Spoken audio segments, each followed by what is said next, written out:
బయట అందరు అనుకుంటారు అన్నగారి మనవడు, బాబు గారి కొడుకు, ఈజీ లైఫ్ అని. కానీ మీరు చూస్తే ఎప్పుడు గెలవని నియోజకవర్గంలో నేను పోటీ చేశాను. మంగళగిరి నియోజకవర్గం మేము 1985లో గెలిచాం. దాని తర్వాత గెలవల. ఆ నియోజకవర్గంలో పోటీ చేసా, ఓడిపోయా. 2019లో ఓడిపోయా. కానీ పట్టుదలతో మళ్ళీ నేను 5 సంవత్సరాలు కష్టపడి మొన్న ఆంధ్ర రాష్ట్ర చరిత్రలోనే 3rd హైయెస్ట్ మెజారిటీ నాకు మంగళగిరిలో వచ్చింది. ఇది మీ అందరికి ఎందుకు చెప్తున్నానంటే, జీవితం అనేది ఒక పరీక్ష లాంటిది. దేవుడు ఒక్కొక్కరికి ఒక రకమైన పరీక్ష పెడతారు. ఆ పరీక్షని జయించే శక్తి కూడా మనకి దేవుడు ఇస్తారు. ఈ మధ్యన చూస్తున్నా, ఒక ఎగ్జామ్ ఏదో ఫెయిల్ అవుతే ఆత్మహత్యలు చేసుకుంటున్నారు. ఆశ్చర్యపోతున్నా.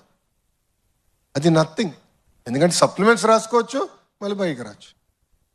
దయచేసి ఇక్కడ ఉన్న మీరందరూ జీవితాన్ని ఒక పరీక్షగా తీసుకోవాల్సిన అవసరం ఉంది.